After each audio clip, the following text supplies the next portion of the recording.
రాజన్న సిరిసిల్ల జిల్లా వేములవాడలో ధాన్యం విక్రయించినప్పటికీ నెలలు గడుస్తున్నా కూడా తమ ఖాతాలో డబ్బులు జమ కాలేదంటూ రైతులు నేరుగా కుంభకోణం నిందితుడిగా ఆరోపణలు ఎదుర్కొంటున్న వ్యక్తి ఇంటి వద్దకు చేరుకుని నిరసన చేపట్టారు. నిర్మాణంలో ఉన్నటువంటి ఇంటి 2వ అంతస్తు పైకెక్కి ఆందోళనకు దిగడంతో ఉద్రిక్త పరిస్థితులు నెలకొన్నాయి. వేములవాడ సీఏ వీరప్రసాద్ పోలీసు సిబ్బందితో కలిసి వెంటనే సంఘటనా స్థలికి చేరుకుని రైతులతో మాట్లాడారు.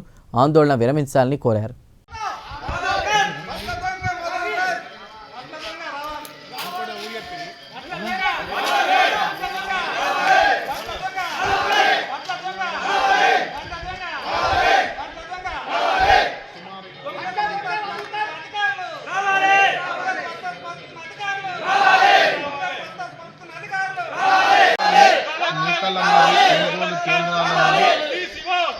ధాన్యం కొనుగోలు చేసిన డబ్బులు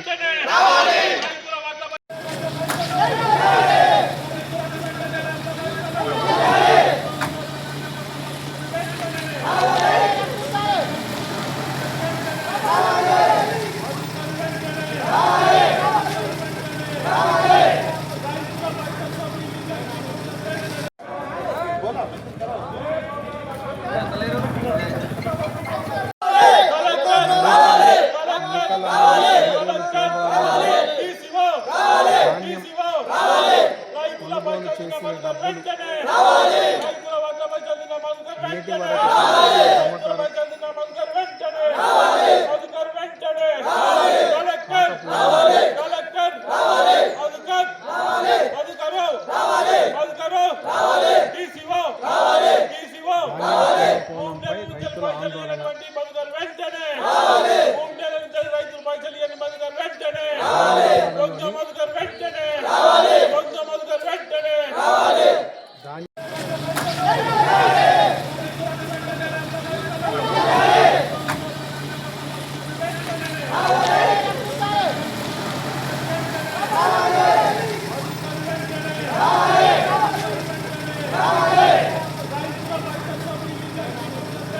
నేటి రైతుల ఆందోళన మా పైసలే రైతుల పైసలే ఇవి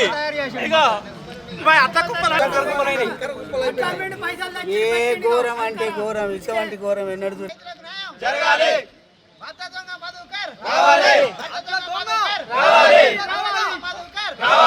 అధికార నిర్లక్ష్యం